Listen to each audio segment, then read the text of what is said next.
Buenas noches. Buenas tardes aquí en Mariana. Hola, Pedrito. Buenas noches allá en España. Buenas tardes y saludos a Perú, a Ecuador, los países de nuestros invitados. Yo tengo las 10:10 de la noche en Madrid y tú tienes las 3:10 de la tarde allá en Veracruz, también en Quito, es la misma hora.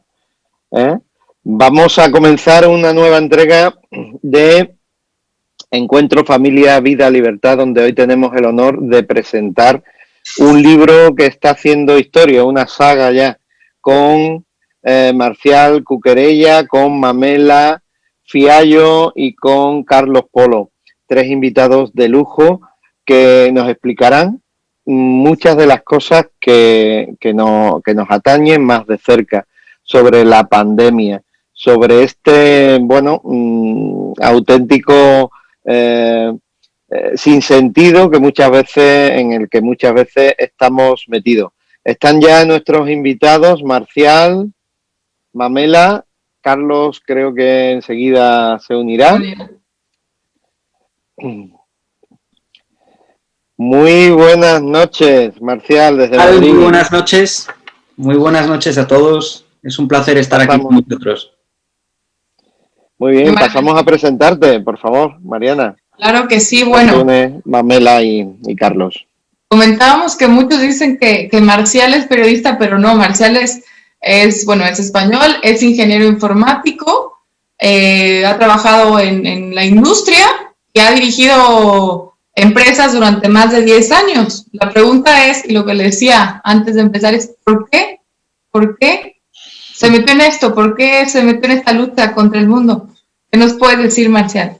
Bueno, uno no puede... Aparte de ingeniero informático, soy ingeniero industrial, pero nadie entiende cómo un ingeniero, que se supone que tenemos que tener la cabeza de ingeniero, nos metemos en mundos de estos. El problema es que luchar contra el mundo uno no quiere, no es algo que quiera, a no ser que el mundo luche contra ti. Y entonces te tienes que defender.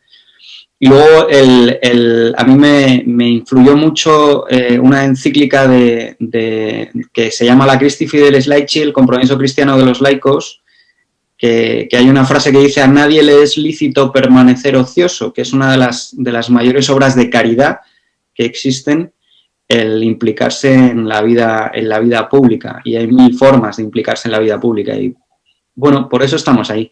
Y también porque me gusta mucho tocar las narices. Y entonces, este es un mundo muy sencillo.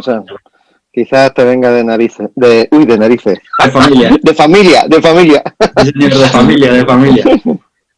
Para tocar las narices es como molestar. Como dar lata. Sí, también. Sí. Exactamente. Muy bien, pues aquí estamos pues en una mesa camilla con total libertad, con total confianza. No sé si Mamela está escuchándonos o se ha ido. Y Carlos Polo pues está... Estoy escuchando, pero me aparece que me tienen que habilitar el video. Bien, pues estamos pendientes y habilitamos el video. Hay que decir que Mamela es mucho más fácil de ver que yo. Si hay alguien que tiene que quitarse el vídeo, debería ser yo. Bueno, a Mamela ya lo conocen porque sería, ¿qué mame? Como la 3ª o 4ª vez que estás con nosotros, ya eres parte del equipo. Sí, gracias por la invitación, pero si dejan que me vean, mejor. Pues seguro que enseguida ya. Ahí estás. Buenas tardes, de este lado del mundo. Técnico. Buenas noches en la madre patria y a quienes nos escuchen en el viejo continente. Bueno, pues ya no hace falta mucha presentación, ya todos conocen aquí en este Encuentro Mame es analista internacional, es de Ecuador, autora de muchos artículos, libros, es gran comunicadora, profesora universitaria, da muchas tertulias y la verdad que sabe mucho y uno aprende muchísimo y es un ejemplo de la mujer de hoy en día. Y es un gusto cada vez que la tenemos por aquí, un verdadero gusto. Bueno, pues esperando que Carlos Polo, que es el editor, entre en nuestra tertulia, vamos a invertir un poquito. Yo tenía pensado primero preguntarle a él sobre el, bueno, cómo surgió Pandemonium, etcétera, etcétera, ¿no? Pero bueno, ya que estáis aquí vosotros, os pregunto a vosotros. Marcial, ¿qué tal estrenándote en este equipo de Pandemonium? ¿Qué te parece y qué experiencia has tenido? No vuelvo, son un caos. Son un caos, que va, no, todo lo contrario, es divertidísimo. Cuando hicimos la presentación, a mí lo que mejor se me ocurrió para describirlos es que son gente muy preparada, muy formada, adulta, madura, pero son como niños pequeños, de la ilusión que destilan, de la emoción, son de verdad. Nos entendemos perfectamente entre todos, porque como además la base es la misma. Y siempre hay una alegría sanísima, la verdad que nos divertimos mucho. Y eso que las diferencias de edades, aquí Mamela, que tiene 18 años, como todo el mundo sabe, y Carlos Beltramo, que debe rondar los 90 y muchos, que no me oiga porque me mata, pues salvando todas las diferencias generacionales, la verdad que es una gozada. ¿Y quién ha dicho que no se puede estar defendiendo los valores que defendemos de forma profesional y con muchísima ambición creativa? La verdad que es una preciosidad. Yo me lo he pasado muy bien y siempre agradeceré a Javier Villamor, que es el que me invitó la primera vez a formar parte de este pequeño grupo de locos, ¿no? Tú, Mamela, ya repites, tú eres veterana en el equipo. Bueno, ¿qué hace? Reincidente, sí, siempre hay un artículo tuyo, un artículo principal. Y que, bueno, cuéntanos tu experiencia de las 3 entregas de Pandemonium. Bueno, a decir verdad, no me incluyeron en la primera edición, no lo podía... ¿A la primera no subiste? Bueno, y a Marcial las primeras 2, entonces no pasa nada, el chiste es estar.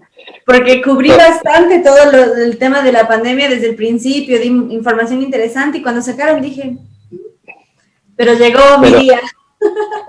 Aún así te incluyeron en la segunda, o sea, y tú aceptaste. Sí. En la tercera. No, lindo, agradezco la oportunidad y me gustó mucho lo que dijo Marcial y un gusto estar en pantalla contigo. Este tema de la autodefensa, ¿no? Y cómo uno, o sea, aunque uno quisiera vivir una vida tranquila, se meten en tu vida y toca hacerlo. O sea, a mí me han dicho, no te cansas. O sea, por ejemplo, yo en Sábado Santo fui a misa y me llegaban mensajes de Cuba, y yo no iba a contestar porque justo es la vigilia pascual, es un momento de particular silencio, oscuridad, etcétera. Entonces salí y digo, ¿qué pasó? Bueno, era que había 2 presos políticos acorralados con machetes en un hospital. Entonces, cuando uno se mete en ese tipo de cosas, no tiene descanso, no tiene minutos de paz, es constante. Sábado a la noche, no importa. Fiesta Santa, ahí está. Entonces, a mí se me designó la tarea que espero haberlo cumplido de la mejor manera porque fue bastante tropezado, literalmente. Se me rompió la computadora, fue un desastre. Bueno, pero me decía, Mamela, tranquila, si no puedes. Y yo como, no, pero es que quiero. Justamente, tanto que decimos, dato mata relato, porque en la derecha política tenemos mucho esta idea de la lógica, de la razón, de la evidencia, de la estadística, de lo que funciona, pero muchas veces no sabemos transmitir lo que queremos hacer. Ahora justo vino una maquilladora profesional y me ayudó a quedar así. Y me dijo que le han dicho abiertamente, tú eres de derecha, pero si tú no eres mala persona. Entonces, todo este concepto de qué es ser de derecha, ¿no? Entonces a mí se me designó la tarea, o se me pidió, o encomendó, justamente en Pandemonium 3, cuál debería ser el discurso de la derecha, cómo llegar mejor al otro, cómo transmitir el mensaje, y justamente ver cómo en la izquierda todo es imposición, y cómo trasladar la seducción al derecho al discurso de la derecha. Y más tratándose de hispanoamericanos, que tenemos un término como es la conquista, y que se aplica tanto a lo que une ambos mundos, a lo que nos hace lo que somos, lo que nos une como lengua, y también parte de trasladar eso al comercio, a la cooperación, que no es que uno se impone sobre otro, sino que hay un intercambio, hay un cortejo, hay un proceso, hay una seducción. Entonces, ¿cómo trasladar eso al papel? Fue mi tarea. Espero haberlo logrado, espero lo disfruten, y bienvenida a la retroalimentación. Y bueno, mi experiencia fue de agradecimiento total, porque ya les digo, fue lleno de tropiezos y me tuvieron mucha paciencia, y lo agradezco infinitamente. Increíble cómo han cambiado las cosas, ¿no? Y cómo venden el engaño. O sea, para nosotros sería al revés, ¿no? O sea, la derecha es lo bueno, pero increíble, increíble, sí. Bueno, ya eres una fija en el equipo de Pandemonium y ya no prescindirán de ti. Bueno, bienvenido, Carlos. Serios, que acaba de entrar el jefe. Ha entrado el jefe. No, qué ocurrencia. Al contrario. Carlos. ¿Cómo están? ¿Cómo está Pedro? Mariana. ¿Cómo está? Muy bien, Carlos, bienvenido de nuevo. Encantado. Disculpen la demora. Yo creo que la mayor injusticia y la mayor falacia en política es que la belleza está en la izquierda. Acá estamos viendo a Mariana y a Mamela. O sea, es la mayor falacia que puede haber. Y nos estamos demostrando imágenes. Carlos, en España tenemos un refrán que dice: las niñas bien hechas son las de derechas. Mira, lo vamos a aplicar aquí. Ya ves. Entonces estamos en buen camino.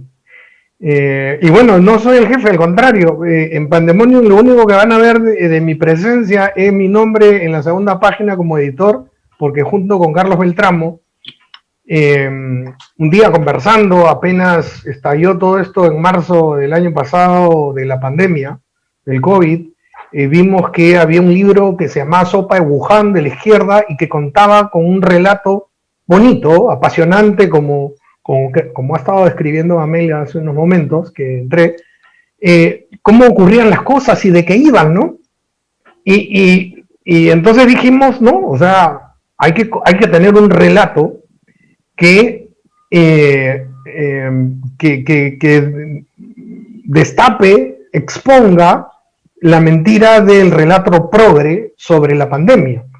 Y entonces convocamos a una serie de amigos que también estaban pensando, estaban reflexionando, y hicimos Pandemonium 1 sobre la pandemia, pero que detrás de la pandemia habían lo que han llamado uno la plandemia, que estaba pasando algo políticamente más peligroso que el virus COVID-19. Después hicimos La Cura, Pandemonium 2, con la coyuntura de las elecciones en Estados Unidos, donde también había una confrontación de sistemas de pensamiento. Últimamente hicimos Pandemonium 3, La Tormenta Perfecta, donde tenemos por primera vez a Marcial, por segunda vez a Mamela, escribiendo artículos bastante potentes, con mucha vitamina, y bueno, han tenido una receptividad impresionante. Déjenme contarles dos cositas muy breves que a mí me han impresionado. Yo mandé el primer link hace 2 semanas de que apareció Pandemonium 3, y como ustedes saben es un libro digital gratuito, se descarga. Al día siguiente, a la primera hora, me llamó un catedrático, un profesor universitario de un programa de alta dirección de estudios económicos de una de las mejores universidades aquí en mi país, Perú, y me dijo: oye, ya me lo leí, y me parece que tiene tanta vitamina que la voy a incorporar en mi análisis que estoy haciendo de marketing para varias empresas a las que le hago una consultoría, porque no están entendiendo bien lo que está pasando detrás de la pandemia, y estamos equivocándonos en una serie de cosas en marketing. Ese es uno. La otra anécdota es que hace pocos días tenía que darle copias físicas, unas fotocopias, a una persona de los 3 pandemonios, y le doy la memoria a el centro de fotocopias que la dirige un señor bastante promedio, bastante humilde, peruano, y le pongo en la memoria Pandemonium 1 completo, Pandemonium 2, y no me había dado cuenta que Pandemonium 3 solo le había puesto la carátula. Recién me di cuenta cuando fui a recoger, él tenía los 3 pandemonios totalmente impresos, bien hechecitos, todo como siempre trabaja, y me dijo, oye, me hizo notar el error, solo me mandaste la carátula del tercero, pero no te preocupes, porque en el último video enlace que ha pasado ayer, estaba el link de Pandemonium 3, lo bajé y acá está completo y ya está. O sea, la penetración de Pandemonium para gente de un alto nivel intelectual y para gente común y silvestre, ciudadanos a pie, ha sido impresionante. Hemos tenido hasta Pandemonium 2 más de 500.000 de descargas y no sabemos cuántas más porque cuando tú lo bajas en PDF y se lo mandas por cualquier mensajería o correo electrónico a tu amigo, pues eso ya es imposible de rastrear. Y millones de interacciones son las videoconferencias que le siguen, ¿no? Como esta, por ejemplo, y que te agradezco mucho, Pedro, Mariana, Arturo, y que disfrutaremos, ¿no? No quiero monopolizar este asunto, pero la única participación que tengo es poner de acuerdo a tanta superestrella en este equipo galáctico que es el equipo de Pandemonium. Y bueno, ¿nos pueden decir por qué Tormenta Perfecta? Bueno, Tormenta Perfecta es una idea que Carlos Beltramo estuvo conversando con algunas personas, algunos del equipo, y para combatir esto que ha sido en un principio un ataque que se le dio a Pandemonium y a muchas otras cosas más que hablaban en contra del relato globalista de la pandemia, que decían, esto es conspiración, esto es conspiranoico.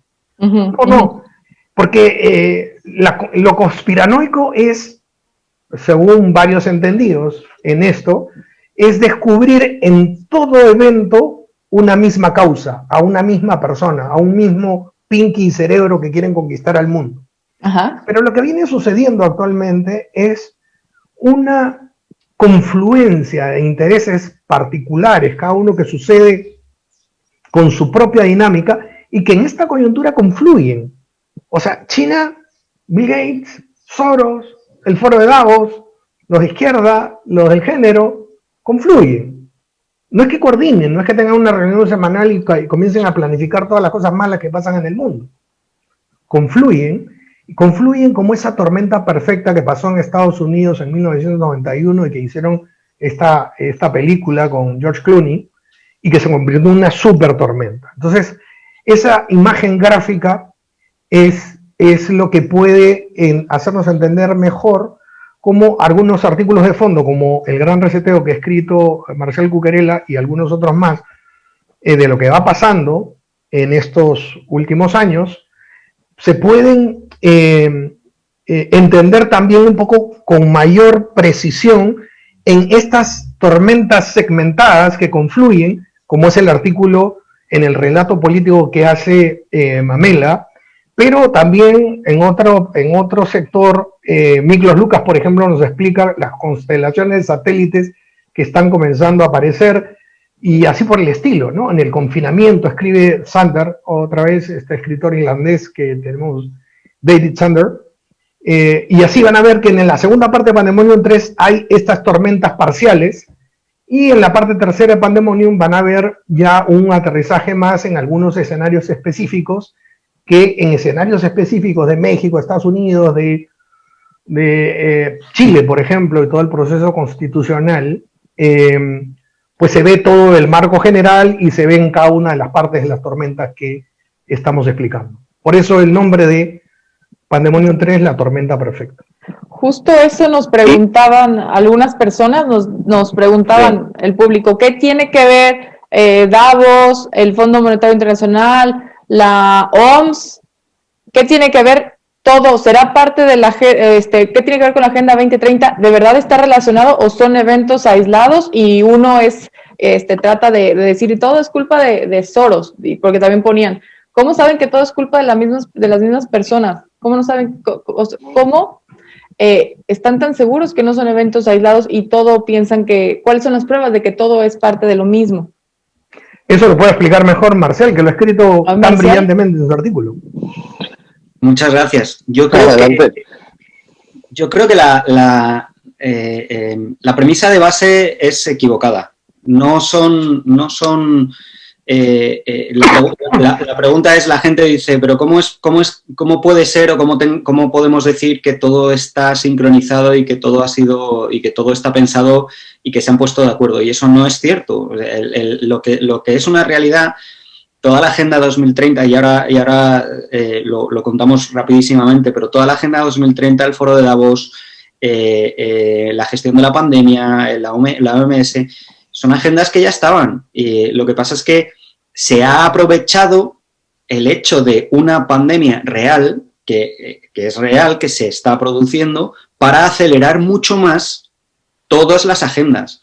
Y en eso sí que se han puesto todos de acuerdo, ¿no? Entonces, ¿quién se ha puesto de acuerdo? Se ha puesto de acuerdo a nivel filosófico, a nivel ideológico, el comunismo, que todo lo que nos afecta, todo el posmodernismo, la neolengua, todos estos ataques a la feminidad de la mujer, con el feminismo radical, todos estos ataques a la naturaleza y al ecologismo con el ecologismo radical, todos estos ataques a la vida humana, a la familia, todo esto no es más que ideología marxista llevada a sus últimos extremos y con mil cabezas, ¿no? Es una hidra, porque son formas que se descubrió en el siglo pasado, que se conquistaba mucho más rápidamente el poder si tú descubrías que había una víctima a la que tú podías decirle, sin que ella hubiera sido consciente jamás de que era víctima, tú le decías, tú has sido víctima, has estado siempre oprimido, pues si eres de raza negra siempre has estado oprimido por el blanco, si eres mujer siempre has estado oprimido por el patriarcado,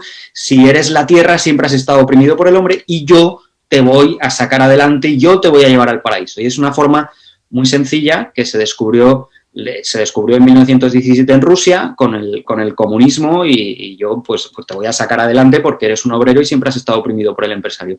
Esa es la parte filosófica y esa es la parte ideológica y para conquistar el poder. Y luego está la parte financiera, que es el capitalismo radical. Y ese es el Foro de Davos. El Foro de Davos vertebra a las grandes fortunas de la sociedad mundial, de todo el mundo, a las grandes fortunas o a las élites financieras, no a las grandes fortunas, porque hay mucho tonto útil en el Foro de Davos, mucho directivo de banco que no es una gran fortuna, pero sin embargo les hace el trabajo.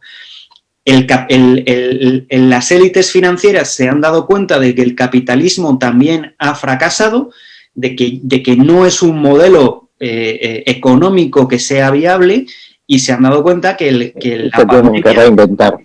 Claro, la pandemia ahora mismo es una excusa perfecta para generar un gran reseteo. El término gran reseteo no es un término inventado por nosotros, es un término suyo. The Great Reset es un término suyo, que ha salido del Foro de Davos. No es, aunque suene muy conspiranoico, no es algo nuestro. Entonces, ¿cuál es el gran reset? El decir... no hay fórmulas económicas que ya nos permitan salir de la crisis brutal a la que nos vemos abocados, no podemos imprimir más dinero, no podemos bajar más los tipos de interés y por lo tanto nos vamos todos a la ruina. ¿De qué forma podemos salvar nuestras grandes fortunas? Vamos a acaparar todo lo que exista y vamos a decirle a los 7, 8 billones de personas que hay en el mundo que no compren más, que nos lo alquilen a nosotros. Entonces, esa es la forma de salvaguardar sus intereses. Todo eso ha coincidido en el año 2030. Y entonces tenemos la Agenda 2030 de la ONU, que es la parte filosófica, la parte marxista, la parte ideológica, y tenemos el Foro de Davos, que es en el 2030, no poseerás nada y serás feliz, el gran reseteo, que es la parte financiera. Es la primera vez que se han puesto de acuerdo comunismo y capitalismo. Se han puesto de acuerdo y en medio nos ha pillado a nosotros. Y de eso es de lo que hablamos. La pandemia es un catalizador de todo esto, es que nos han metido en casa, nos han hecho lo que han querido a nivel mundial, nos han recortado todas las libertades posibles. Dentro de poco viene una persona y dice, es que le tengo que dar con una cacerola en la cabeza todas las noches a las 11 de la noche y nos vamos a dejar, porque en este momento admitimos lo que sea. bueno, pues es un momento perfecto para que se acelere mucho la implementación de toda esta agenda. Y nada más, es así. Muy bien explicado. Entonces, no se trata de una mano negra que haya por ahí, ni de un espíritu raro, ni nada. Todo tiene su explicación. O sea, todo es explicable. Bueno. Es que mira, yo quería deciros una cosa. Me faltó una pregunta al bloque primero que ha introducido Carlos. El artículo que yo he escrito así de forma muy sencilla, entre niegacovidianos e hipercovidianos, la opción pandemonio u opción cristiana, no porque seamos más cristianos que nadie, sino porque está basado en el humanismo cristiano. Yo me estoy encontrando últimamente por todos lados personas que realmente, están en los dos extremos. En los hiper, como yo digo, que se ponen la mascarilla hasta yendo solos en el coche, y están en su casa con la mascarilla puesta, hasta personas, o sea, que están en un extremo y obedecen lo que dicen el gobierno. Bueno, y aquí que tenemos, pues hasta las 11 de la noche, bueno, ellos lo programan todo para que a las 10 recogerse. Una exageración, y que, bueno, no han salido de su casa, en fin, lo que queráis pensar. Y después, por otro lado, tenemos a personas negacionistas al máximo que dicen que bueno, os puedo contar exageraciones, o sea, decir que las imágenes que se ven en televisión de las UCI llenas de enfermos, pues que son platós de televisión, o que no hay, los aparcamientos de los hospitales están vacíos y por eso es mentira la pandemia, o sea, que no existe, o que en la vacuna nos van a inyectar un chip y no sé qué, no sé cuánto. Bueno, que sería posible, pero bueno, no es el caso. No te vacunes. Yo he tenido serios problemas, he tenido gente llamándome continuamente, no publiques eso, por favor, y esta parte de los niegacovidianos la he percibido mucho más belicosa que el otro sector. Por tanto, yo pienso que hay que lanzar como una tercera vía, la que yo he llamado vía cristiana, una vía de valentía, de situarse, de discernimiento, porque pienso que el cristiano es el que sabe discernir y no está continuamente mandando enlaces de prensa amarilla, donde está claro que hay muchísimas webs que se han forrado últimamente por bueno, no sé si me escucháis, pero no me veis, ¿no? Sí, te escuchamos. Y no me veis, ¿no? No te vemos. Te escuchamos. Bueno, eso alguien niegacovidiano diría que está detrás de esto alguna mano negra. Bueno, pero yo cambio de cámara y ya me para tener, tienes razón, para tener discernimiento hay que investigar las dos partes y también estar en su derecho los que digan, yo me voy a esperar, que no me voy a vacunar ahora porque sí, seguimos en etapa experimental y porque sí hay consecuencias. Entonces también es muy válido, no porque, te van a meter la marca de la bestia, ¿no? Que sería el extremo, pero sí por salud, por cuidar los efectos secundarios. Por discernimiento. Yo por terminar un poco, vamos, no por terminar porque va a seguir aquí con nosotros, con Carlos le diría, según tu parecer, ¿cómo definirías, Carlos, la opción? Se la voy a hacer a los tres. Esta opción pandemonium, opción cristiana, que yo le he llamado, frente a las opciones covidianas. ¿Cómo la definirías, si fuera posible, en una frase? Yo sé que te pillo así un poquito tal, pero no, muy breve. O sea, yo creo que tanto los hipercovidianos, como tú lo mencionas, tomando tus términos, como los negacionistas, de los que dicen que no existen, están consumiendo un relato que prescinde de la realidad. La única regla que pusimos en Pandemonium es, vamos a hacer, digamos, artículos fundados en la realidad. Como tú dices, en el discernimiento de los datos. No nos vamos a centrar en las causas últimas y ver esa mano negra. No. Vamos a ver investigación seria con datos fundamentados de qué cosas sí podemos hablar y esa realidad distinguirla de lo que son los distintos relatos que hay en los espacios públicos por los distintos actores.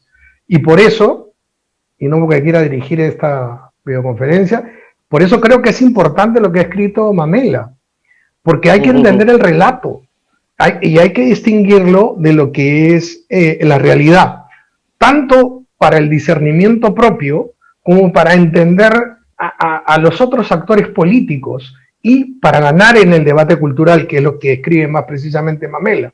Hemos ido creyendo que solamente el dato pelado era lo que teníamos que presentarle a la gente y que en consecuencia ellos iban a pensar y se iban a enamorar de lo que le estábamos contando.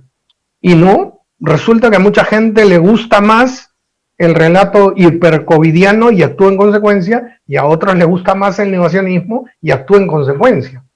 Con lo cual, como Mamela propone y varios al final proponen también, la solución es entender la realidad y también tener la exigencia propia de tener un relato, que siempre ha sido la opción de Pandemonium. También tener un relato, pero un relato basado en la realidad. En los datos. En los datos. Bueno, si quieres, después volvemos con Marcel, pero Mamela, adelante. ¿El dato mata al relato o viceversa? El dato mata el relato. Es el título de su artículo, quiero especificar, ¿no? El dato mata... Relato. El dato mata el relato en el papel. Hay que entender que nosotros como occidentales tenemos una lógica aristotélica que nos dice que la evidencia llega, digamos, se llega a la evidencia mediante la experiencia. Entonces, ese es nuestro cuadro lógico. Pero ¿a quién nos enfrentamos? A los sofistas, a quienes son guiados por la dialéctica, y no cualquier dialéctica, la dialéctica de la contradicción.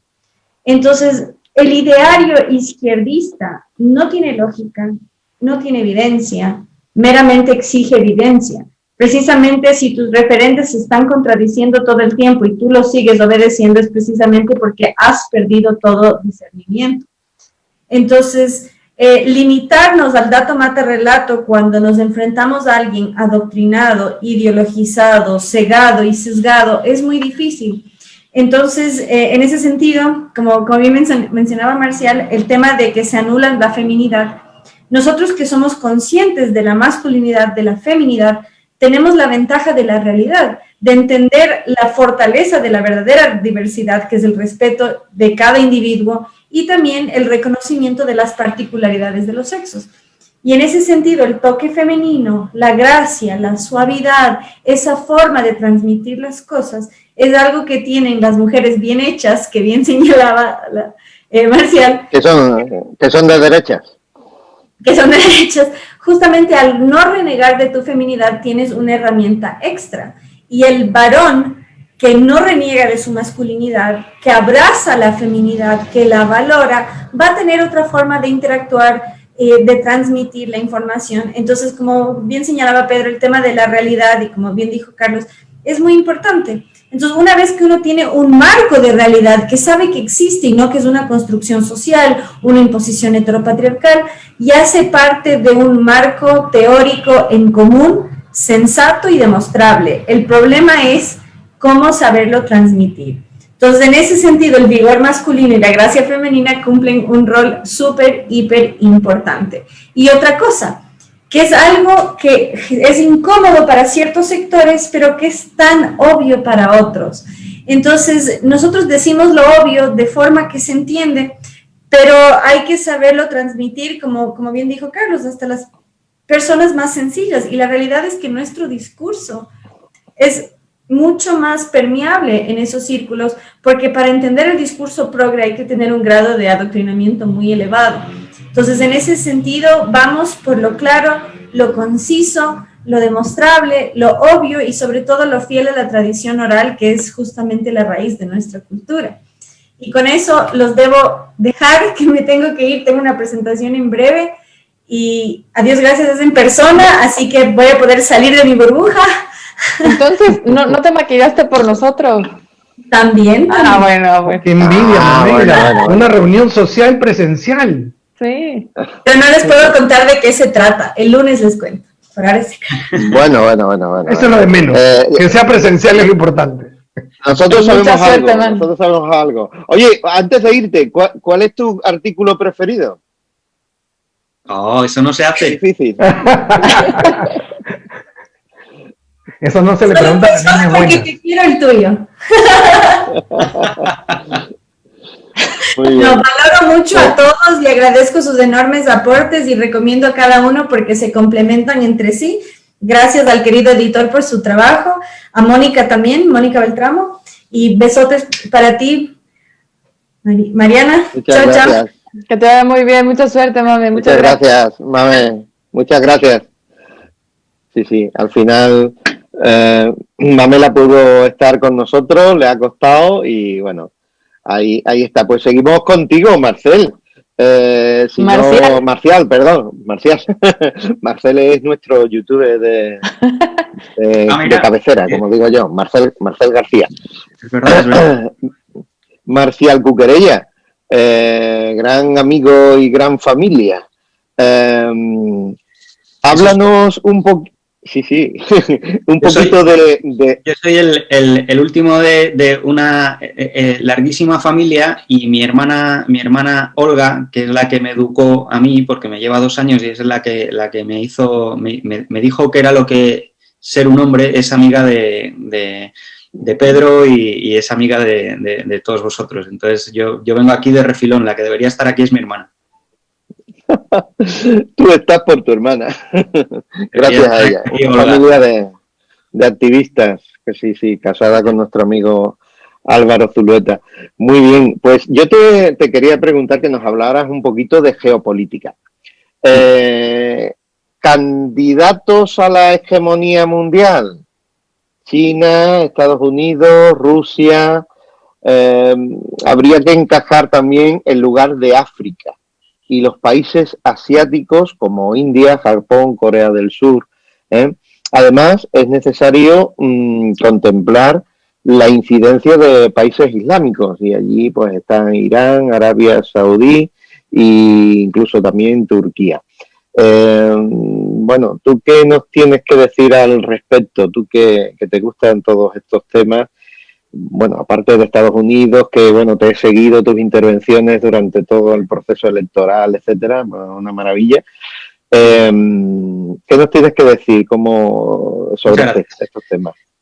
Mira, en este sentido, como en todos, no existe la predestinación. Es decir, no hay nada que esté escrito en piedra. Por lo tanto, todo es susceptible de que las cosas no sean como se pretenden que son. Cuando hablamos de la Agenda 2030 no significa que estemos condenados a que todo pase como nos están diciendo que quieren que pase. No, hay un grupo de personas que tienen esa agenda y hay otro grupo de personas que no tenemos esa agenda y entonces se puede combatir. Cuando hablamos de la doble hegemonía que se está produciendo ahora, hay una hegemonía que decae, que es la de Estados Unidos, y una hegemonía emergente, que es la hegemonía china. Según los filósofos griegos, cuando hay un país hegemónico y otro está creciendo, es inevitable la guerra. Y bueno, y eso sí que lo estamos percibiendo. Hay un país, ahora mismo hay una filosofía, que es la filosofía occidental, que es Estados Unidos, que en este momento pues ha abandonado sus valores, los valores que nos crearon, los valores occidentales, que son los valores cristianos, y luego hay otra filosofía, que es la filosofía china, que es la que tiene un objetivo muy claro, ¿no? Bueno, China tiene el objetivo fundamental de que cuando se cumplan los 100 años de la fundación de la China moderna, ellos tengan la hegemonía absoluta a nivel tecnológico. Eso significa que allá por el 2049 tienen una hoja de ruta perfectamente establecida que se llama, empieza por un Made in China, que acaba en el 2025, luego sigue por una consolidación que acaba en el 2035 y luego sigue por la hegemonía mundial a nivel tecnológico, que es el 2049. Bueno, para eso tienen que competir con el grande, que es Estados Unidos, pero es el grande y además no hay ninguna duda de ello.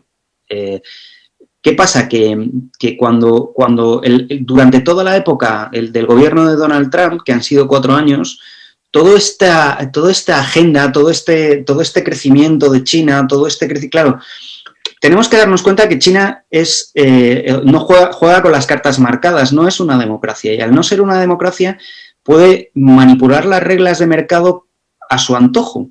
Eso significa que si tienes 1.5, 1.6 billones americanos de habitantes y puedes meter dinero en empresas para que den servicio a tu 1.6 billones de habitantes en China y no dejar que otra empresa extranjera entre en tu país, y sin embargo, en los países democráticos en los que el sistema económico sí que te puede permitir que tú entres en ellos, nadie te puede prohibir la entrada, significa que cualquiera que sepa un poco de empresa o de economía sabe que al final esas empresas van a llegar a ser monopolísticas, porque si tú no dejas entrar en tu país y sin embargo el resto de países te dejan entrar, pues obviamente estás condenado a perder. Trump se dio cuenta de eso y dijo, si tú, China, no me dejas entrar con mis empresas americanas, no me dejas entrar en China, yo no te voy a dejar entrar en Estados Unidos. Te voy a poner unos aranceles, te voy a poner unas complicaciones, te lo voy a poner difícil. ¿Qué pasó? Que China dejó de crecer. Y dejó de crecer y hasta tal punto que Huawei, por ejemplo, que es la gran promotora del 5G, ha tenido una caída del 60% de sus ingresos. Huawei ya no es una de las grandes compañías mundiales. Ese movimiento de Donald Trump, que pasó a nivel empresarial, a nivel industrial, pero también pasó a nivel Agenda 2030, también pasó a nivel climático, también pasó... Donald Trump puso en una nevera, en un congelador, toda la agenda esta de la que estamos hablando. Bueno, pues a China no le ha sentado nada bien todo este parón que se ha producido con el gobierno y ahora están acelerando. No podemos ver la dicotomía mundial, no la podemos ver en otros términos que no sean en caracteres chinos o en inglés, en este momento. Cuando hablamos de Turquía, hablamos de una influencia rusa, pero Rusia en este momento está alineada con China, al margen de otro tipo de consideraciones. Aquí hay que elegir. Europa no existe como poder, no existe como poder. Europa es Estados Unidos. Pero claro, como Europa no se decide, porque unas veces es Trump, otras veces es Biden, otras veces Europa depende de lo que haga su dueño y señor, pues no somos un factor dominante. Turquía tiene el problema de las Erdoganomics, que tiene Erdogan, que es otro dictador, que ha tumbado la lira turca, la ha dejado al nivel la han dejado a niveles que ya empiezan a parecerse al Bolívar y están haciendo acopio de oro, que es lo mejor que pueden hacer, igual que Polonia, ¿no? Polonia también se está acopiando de oro porque ve que viene la crisis económica y tienen que tener reservas, ¿no? Pero Turquía tiene una fortaleza que es la vía de paso junto con España, es la vía de paso del sur al norte. España es el único país del mundo que es bicontinental, está en Europa y está en África. Y de hecho hace frontera geográfica con África, es el único país de Europa que hace frontera. De momento, y hasta que no nos... Bueno, de momento. Turquía es exactamente lo mismo, pero por la zona del este. Todos los países del Asia, todos los países que están huyendo de todo el islamismo radical, de todo ese eje brutal, están pasando por Turquía. Todos los refugiados están entrando por Turquía y por lo tanto Turquía tiene la llave para decir, bueno, y ahora voy a dejar pasar unos cuantos miles al norte, o voy a cerrar. Entonces, ese es esas son sus cartas, ¿no? para negociar. Pero mira, realmente lo que tenemos que estar muy pendientes ahora mismo es que China es el único país del mundo que ha crecido en el 2020, siendo ellos los que han generado, tanto puede ser voluntario o involuntariamente, la pandemia. China es el único país que ha crecido en el 2020, es el país que más va a crecer en el 2021 y ese es el camino. Veremos qué pasa si Donald Trump vuelve o si vuelven a enfrentarse. Mójate. No, a mí no me cabe ninguna duda. Lo que pasa es que tenemos que ver, es lo mismo que decía antes, no hay nada escrito en piedra y el mismo Donald Trump puede ver que no es el momento, pero sí que hay pero lo ves con músculo, ¿no? Sí, hay una fase previa que es la del 2022, que son las midterms americanas.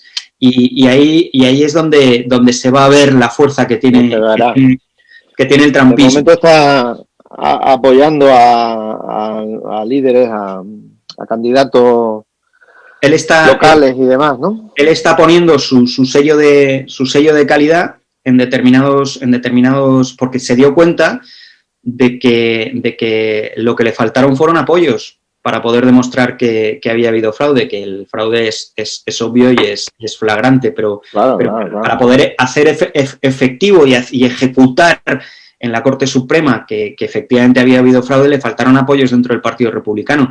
Entonces, eso no va a permitir que le vuelva a pasar. Ahora mismo lo que está haciendo es eso. Él perdió la batalla política en el Partido Republicano, más que contra los demócratas. Claro. Exacto. Y ahorita, él, entre que está armando su red social y entre que ya ha armado sus canales, digamos, de comunicación para hacer precisamente lo que está explicando Marcial, lo que está tratando de hacer es ver si el Partido Republicano puede sobrevivir sin él y él ver si puede sobrevivir de alguna manera sin el Partido Republicano. Pero el escenario ideal es que él vuelva a ser el candidato republicano para unificar toda esa fuerza y hacérselo más fácil, ¿no? Claro, ahorita habrá una pugna, pero esperemos que sea resuelta, ¿no? A mí ya veremos en estos años si Biden resiste o... No, Biden no. Biden ya te digo yo que no. Biden tiene un problema que es que no rige ya. Tiene un problema de senilidad y que no me da... La verdad, todo el mundo dice, pobrecito, está mayor, ¿cómo hacen eso con él? Biden no es una buena persona, no la ha sido en su vida y el hecho de que ahora tenga un problema de senilidad y un problema de mental no le hace mejor persona. Siempre ha sido una mala persona. Una larga trayectoria y negativa trayectoria. Ha equivocado a mucha gente con su falso catolicismo y ha equivocado a mucho católico en Estados Unidos con su falso catolicismo y bueno, pues ahora es una situación vital que realmente, bueno, se van a aprovechar de él, se están aprovechando de él y está haciendo un ridículo mundial. Pero bueno, a la pregunta que hacías, para resumir la pregunta y hacer un brief de la pregunta, yo recomiendo a todos los que nos están viendo que busquen en Google paradoja de Tucídides. Tucídides es el filósofo que dijo que, bueno, que dos países están condenados a combatir en una guerra si hay uno que reta la hegemonía mundial del otro. Y eso es lo que va a pasar y lo que está pasando, bueno, en el cibermundo, la guerra es ya sin cuartel. Eso es una realidad. Ahora veremos hasta dónde es capaz de llegar todo esto, ¿no? Muy bien. ¿Y tú eres capaz, Marcial, de definir en una frase, en un pensamiento, tal, lo que es la opción cristiana, opción pandemonium, como queramos llamarlo, frente a los hiper y frente a los niega? Mira, lo voy a intentar. Lo voy a intentar, porque aquí es donde me pongo el gorro de niños pequeños que comentaba antes de lo que forma el equipo de Pandemonium 3, ¿no? Yo creo que tenemos que darnos cuenta de que hemos sido redimidos a precio de sangre y que lo importante no está aquí, lo importante está allí. Y eso nos tiene que dar cierta tranquilidad en tratar esto como si fuera un juego. Porque realmente esto es una oportunidad que se nos está dando para ganarnos nuestro sitio en el cielo. Si Dios no hubiera resucitado, si Cristo no hubiera resucitado, a mí esto me preocuparía mucho porque todas mis esperanzas estarían volcadas en lo que está pasando aquí en la tierra. Pero como no es así, como lo realmente importante es lo que está pasando en el cielo y lo que va a pasar en toda la eternidad, yo esto, sinceramente, me lo tomo como un juego y me divierto y me lo paso muy bien y me lleno de esperanza y lo vivo como tal. Y sé que al final vamos a ganar y veremos pequeñas victorias o veremos pequeños fracasos, pero al final sabemos que la victoria final es nuestra. Entonces, no me preocupa tanto el si hay una mano negra detrás. ¿Qué mano negra? ¿Qué mano negra va a haber si hemos sido redimidos por Cristo? ¿Qué mano negra? No hay nada que hacer, Entonces, eso es lo que me llena de ilusión siempre y me hace sonreír cuando veo a un Pablo Iglesias, a un Pedro Sánchez, a un Maduro o a un Biden, ¿no? O a un AMLO. Bueno, decir que a estos dos señores que están aquí son dos de las pocas personas que yo les he preguntado qué harían en mi lugar, si se vacunarían o no. Y bueno, resulta que no me voy a vacunar, pero no porque haya decidido que no, que he decidido que sí, y lo digo públicamente.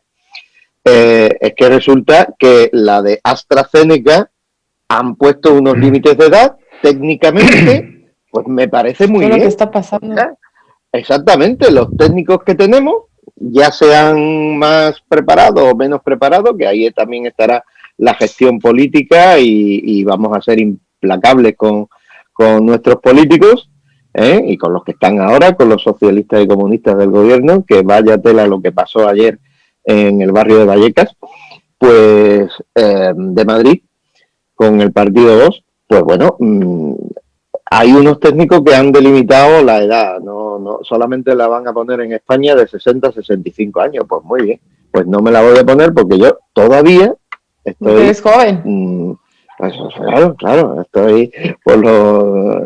Bueno, algo que no hay que negar es la evidencia, por ejemplo, en este caso de AstraZeneca, y no tenemos que caer en el juego, que también eso atenta contra nuestras libertades, así como dividen blancos, negros, hombres, mujeres, ecologistas contra el hombre, que es horrible. No debemos dejar que nos dividan vacunados contra no vacunados. O sea, si fue mi decisión no vacunarme, porque me quiero esperar por cual sea mi razón, o sea, eso de dar privilegios a los vacunados es lo que no debe pasar, no debemos caer en ese juego.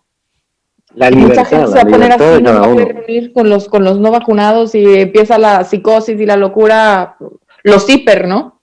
Y sobre todo que y lo sé de primera mano, mi mujer es farmacéutica y con una formación muy buena, y cuanto más investiga, cuanto más papers se lee en inglés, en alemán, en español, menos claro lo tiene. Entonces, menos claro lo tiene en un sentido y en otro. Hay veces que dice sí y hay veces que dice no. Entonces, yo creo que no obsesionarse hay que tomar una decisión y listo, no pasa nada, mucha tranquilidad. Hay los mismos motivos para que sí que para que no. Hay que relajarse y no obsesionarse con investigar. Con calma, a ver qué pasa, ¿no? Tampoco hay prisa. No hay prisa. Mariana, ¿tenemos alguna pregunta más del bueno, público? Respecto a lo que dijo Marcial, o a lo mejor también Carlos nos los puede contestar, ¿qué pruebas hay?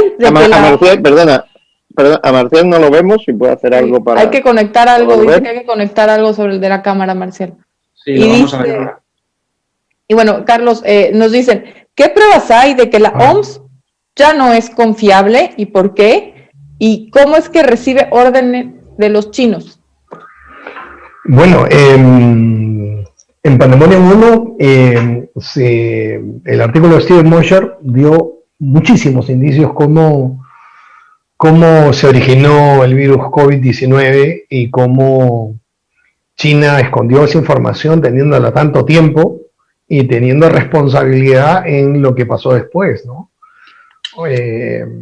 Y hasta ahora, digamos, toda la información que se tiene del virus es que pues, se originó en el punto cero de Wuhan, donde no es casualidad, habría que ser muy tonto para pensar que no tiene nada que ver con que había ahí un laboratorio bioquímico, y esta historia que nos quisieron hacer creer con un relato muy bonito de la sopa de murciélago era pues una invención, no había habido una zoonosis, no había habido una transmisión de un animal hacia la persona, producto de un hecho, digamos, biológico, independientemente del factor humano, sino todo indica de que sí había una participación humana, y la OMS se ha callado en 20 idiomas todo eso, pero adicionalmente la OMS decía que al principio se transmitía por el aire, no se transmitía por el aire, que se usa mascarilla, que no se usa mascarilla, que sí, que no, y ha andado y desandado el camino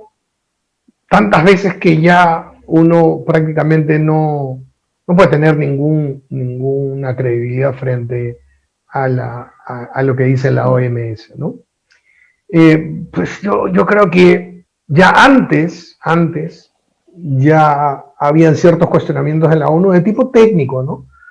Les digo uno, por ejemplo. Yo he trabajado 8 años en la industria farmacéutica en mi país, en los laboratorios, leyendo mucho de literatura de drogas, de fármacos, y con todo esto de la píldora al día siguiente hubo una discusión sobre el mecanismo de acción, y todos los grupos abortistas, promotores de la píldora, decían, porque la OMS dice que no es abortiva, y nunca para ningún laboratorio farmacéutico, para todo el negocio de farmacológico a nivel mundial, la OMS era ningún referente de nada. La referencia farmacológica de investigación es la FDA o la HMA en Europa, que es su similar, ¿no? Donde sí hacen investigación. La OMS es un ente más político, más que tiene más que ver con las políticas públicas, y ahora, por eso mencionaba todo esto, se ha evidenciado lo poco científico que siempre ha sido la OMS, porque toda la investigación, la FDA sí tiene un cuerpo de investigadores, tiene cientos de investigadores, realiza una serie de procesos de investigación sobre las drogas. La OMS no. La OMS no tiene ese componente, es más La político. OMS tiene dueños. La dirige un egipcio que ha tenido un pasado un poco izquierdoso. Tiene dueños, ¿no, Marcial? Ya la OMS, ya no son científicos y doctores los que están ahí. Tiene dueños y bueno, es una organización que no tiene... yo no he votado a nadie en la OMS. No sé... Claro, no tiene representatividad. Sinceramente no sé por qué se erigen en absolutamente ninguna autoridad científica de absolutamente nada, cuando no sé, pues perfecto, pues que los WHO, como dicen ellos, no tienen, me parece muy bien. También hay que es un relato que se ha impuesto, perdón Marcial, que me olvidé contar, por eso contaba la experiencia que he tenido en la industria farmacológica, porque nunca ningún representante de un laboratorio farmacéutico iba donde un especialista médico, cualquier especialidad, cardiología, gastroenterología, lo que sea, y le decía, como dice la OMS, esta droga, eso nunca decía.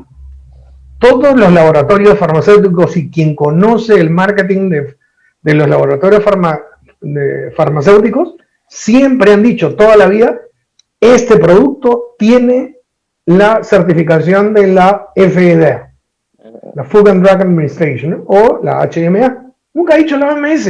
Ahora todos los medios y la gente, ¿no? Como es que lo dijo la OMS, entonces hay que obedecer como zombies, ¿no? Así es puro relato político. Lo mismo que la ONU. La ONU dijo, y entonces ya por eso es algo súper respetable, ¿no? Y todos esos organismos.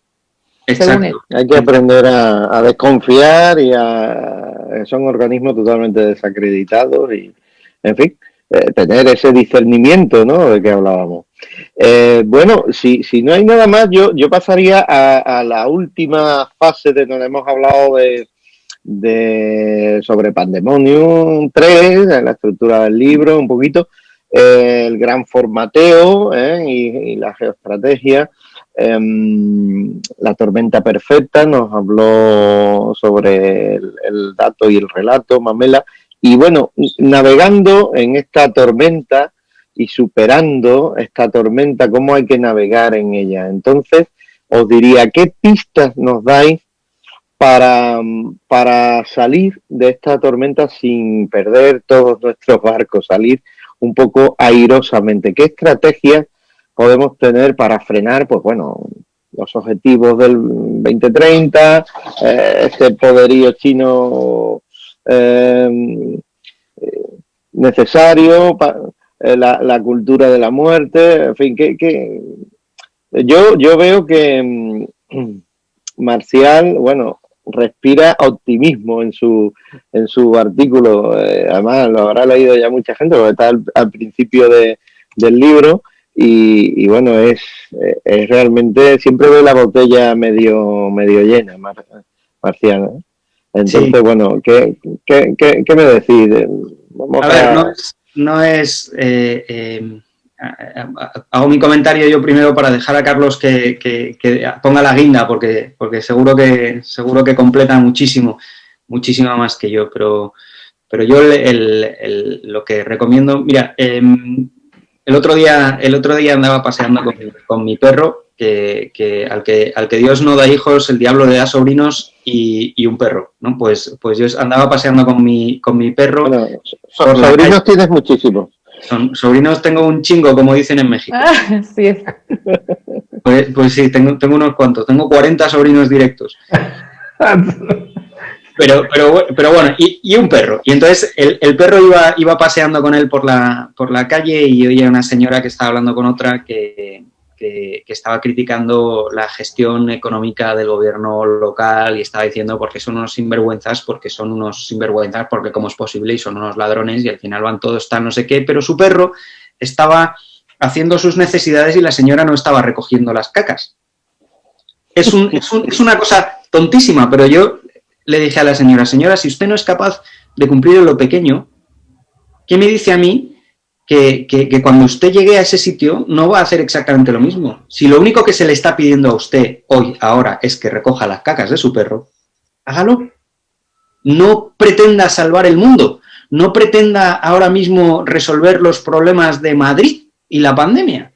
Lo único que se le está pidiendo ahora mismo en este momento es que respete unas normas normales de convivencia cívica, de que recoja las cacas de su perro. Entonces, eso es un mindset que a mí me gusta mucho, el decir, oye, donde te ponga Dios, ahí es donde tienes que hacer lo que tienes que hacer. Donde te ponga Dios, en el momento correcto, y no pensar que es que los chinos, es que Xi Jinping realmente me está intentando manipular a través de ya, ¿y qué? ¿Qué vas a hacer tú?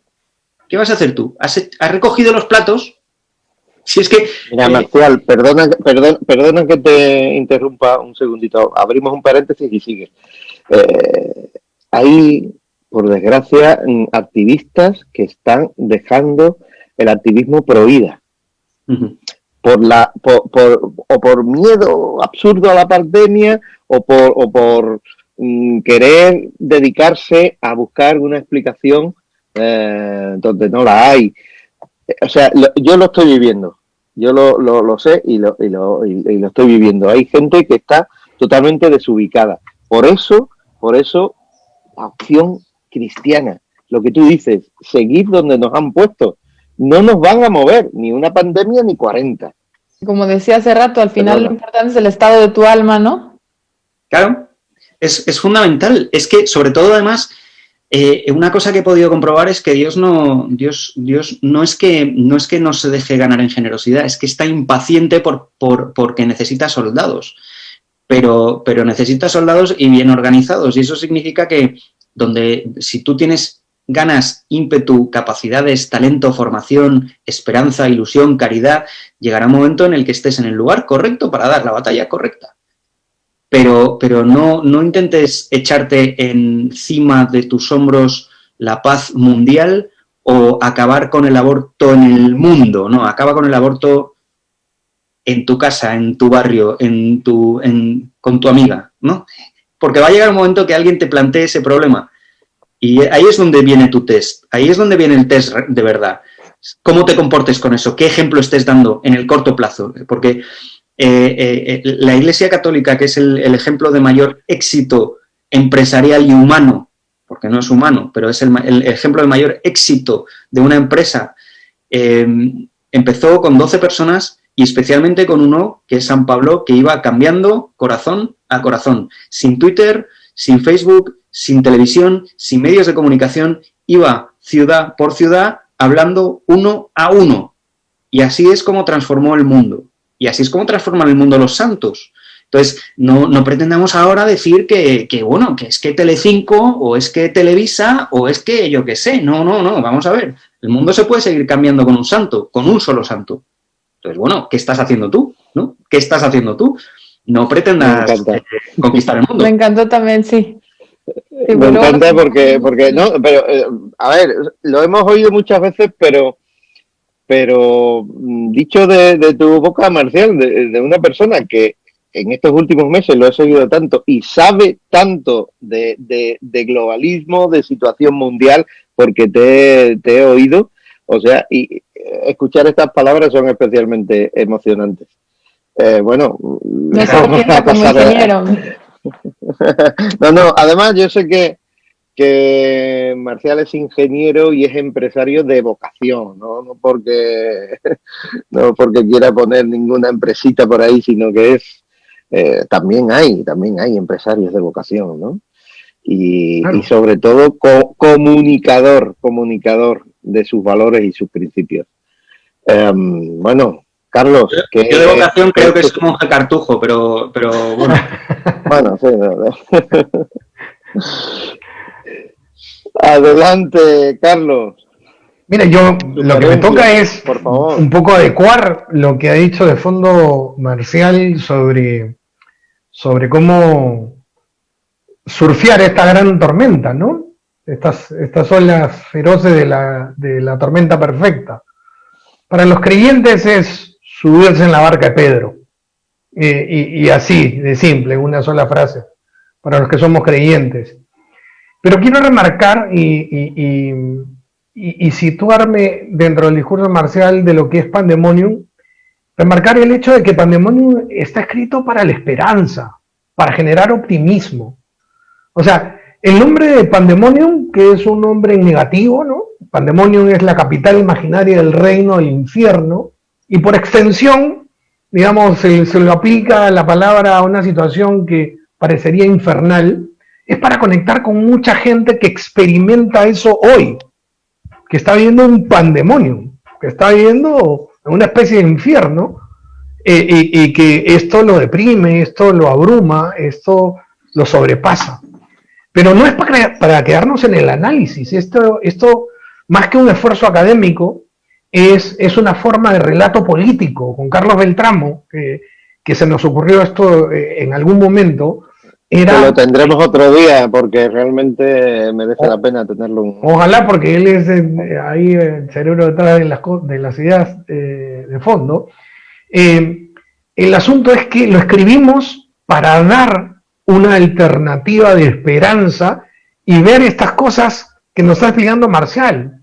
O sea, a cada uno de nosotros nos toca poner nuestro granito de arena, pero nuestro 100% de resolver el problema existencial a partir de lo que tenemos delante, de lo que le tienes que decir a tus amigos, a tu esposa, a tus padres, a tus hijos, a las personas que Dios te ponga al costado, en medio de estas circunstancias.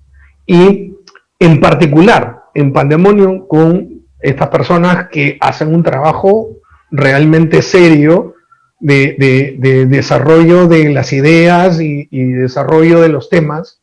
Entonces podemos hacer una herramienta que ha sido un producto bastante exitoso también por la penetración que ha tenido, por el impacto que ha tenido, por lo que ha gustado. Ya conté 2 anécdotas, pero todos los días, un día me encontré con un amigo que era un catedrático en Canadá, que estaba de paso en el Perú con su esposa para adoptar a un niño aquí, en medio de ese proceso. Nos encontramos casualidad en la calle y me dice: oye, te agradezco por Pandemonium, lo uso en mi trabajo de mis clases que hago en la universidad. Y Canadá, déjame decirte que es territorio liberado. Es territorio ya. Y Dios, entonces, horrible. Reliberado. Y entonces, ¿Cuántas descargas lleva ya Pandemonium 3? Bueno, como te decía, hasta Pandemonium 2, día, ¿no? Más de 500.000 de descargas, de las que se pueden contar. Porque cuando alguien lo pone en forma de PDF y se lo pasa a un amigo a otro, ya eso es... Claro, y ya no se puede rastrear. Nosotros lo hemos divulgado mucho, claro, lo hemos subido a la nube y lo hemos divulgado, claro. Pero déjame decirte que Pandemonium lo escribimos en términos siempre, con objetivos siempre positivos. Y si tenemos que hablar de Pandemonium, la tormenta perfecta, es para conectar con el público. Y si ahora hablamos con el Gran Reset, que no es un término nuestro, sino, como explicaba bien Marcial, es un término que usan los del otro lado, los del otro bando, es simplemente para convocar a través de este libro a todos los irreformateables. ¿No quieren reformatear? Pues convoquemos a los irreformateables, a los que no se van a dejar comer el cerebro, a los que no se van a dejar manipular, manejar por este discurso y por los poderosos, y que van a valorar ese espacio interior a lo que no van a poder llegar ni con sus 6 o 7G, que es el corazón humano que solo lo llena Dios. Por eso repito, la gran tormenta y la respuesta a tu pregunta de cómo surcarla, para los creyentes es muy fácil. Como decía Marcial, para los no creyentes será todo un dilema y todo un problema y se deprimirán. Pero para los creyentes es subirse a la barca de Pedro. Exactamente. Que no naufragará, aunque, no naufragará. aunque tenga sus bamboleos. Que siempre nos han venido. Exactamente. Bueno, vamos finalizando. ¿Hay alguna pregunta más? Que no quiero que... hay quien nos dice que si habrá Pandemonium 4. Yo creo que sí. Estamos en una vocación de servicio. Creo que está gustando, creo que está haciendo cosas positivas. Podría hablar muchas cosas, pero siempre está la mía, mi esposa, oye, en mi grupo de oración también lo hemos impreso para todo el grupo, o sea, en todos sitios. Ejemplos tan disímiles que de verdad nos dicen que nos dan, digamos, la indicación, y es que a uno así recibe la vocación de Dios, no baja un ángel y te dice... Yo me lo imprimo, ¿eh? Oh, mira, sí. Pues vale la pena. Y te va diciendo que sí debe haber 4 o 5 y los que la gente nos vaya pidiendo porque creo que está cumpliendo y está sirviendo para que la gente pueda conectar con un relato que los conecte más con la realidad y no con la irrealidad que hay en otros relatos políticos que nos dan estos extremos que tú nos has explicado, ¿no? Hipercovidianos, negacionistas y pues una larga lista de cosas, ¿no? Y mientras siga toda esta, no novela, pero todo este relato del COVID, mientras siga dando para más, pues ir abriendo los ojos de la gente, ¿no? Y pues que vean que esto no es inventado, como decía Marcelo, te puedes meter en la página de Great Reset, del Gran Reseteo, que como bien decía Carlos, me parece que en otra emisión no es el gran reseteo, no nos quieren resetear, nos quieren formatear, ya hablando en términos de ustedes, ¿no? De computadoras y informáticos, claro. Informáticos, ya, o sea, no es nada más algo que continúe, nos quieren borrar todo a través de la historia, tirando, o sea, y nos preguntan, ¿cómo nos pueden formatear tirando estatuas o monumentos? ¿Por qué? ¿Qué tiene que ver? No es lo que nos están preguntando. Ah, que nos pregunta el público, ¿no? El público, ajá. Pues Marcial creo que va a tener una respuesta mejor que la mía. ¿Cómo, aparte que ya sabemos con las ideologías y todo lo que quieren, o sea, platíquenos cuál es este formateo que tratan de hacer en nosotros? ¿Cómo? El formateo es, no forma... Vamos a ver, el formateo es una realidad. Es una realidad. El que pretenda que volvamos otra vez a la vida como era hace 1 año y medio está equivocado. El problema es qué hacemos con eso, si lo convertimos para bien o lo convertimos para mal, ¿no? O sea, el formateo es una realidad. Hay algunos que lo están utilizando para conocerse a sí mismos, para profundizar en su matrimonio, porque la convivencia es distinta, para convertirse. Hay otros que lo están utilizando para el mal, ¿no? Y a nivel poder político, el hecho de poder decir o señalar que hay víctimas a las que yo puedo identificar y embolsar, a nivel comunicativo es brutal. Es decir, si yo le convenzo a alguien de que esa persona que está representada en esa estatua es uno de los grandes opresores, pues voy a tirar la estatua, porque lo único que ayuda es a mi relato y al relato de decir yo te estoy cuidando, estoy protegiendo tu cuota de víctima, porque además uno de los grandes problemas ahora es que están intentando convencer a todo el mundo de que aquello que les hace víctima les define como persona. O sea, ya no solo es que eres una víctima, sino que además no puedes ser otra cosa que víctima.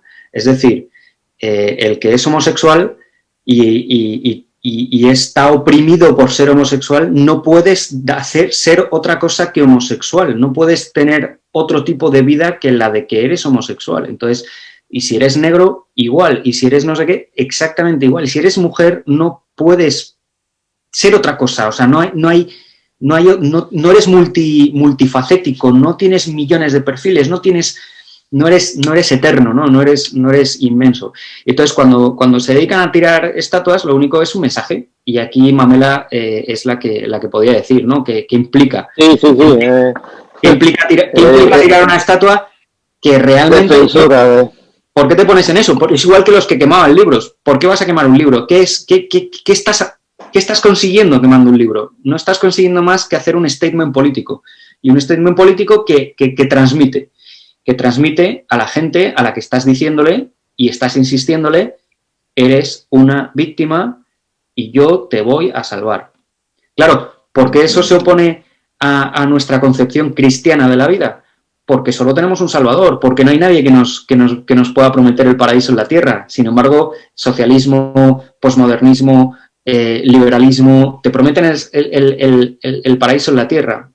Yo no me lo creo. Y como no me lo creo, ya pueden venir a mí cantándome cantos de sirena y tirando estatuas, quemando libros o lo que sea, que a mí no me va a salvar nadie, ¿no? Yo sé quién me salva. Bueno, tirando estatuas o queriendo tirar a personas de sus atriles libres en las plazas públicas, como está pasando en las elecciones madrileñas.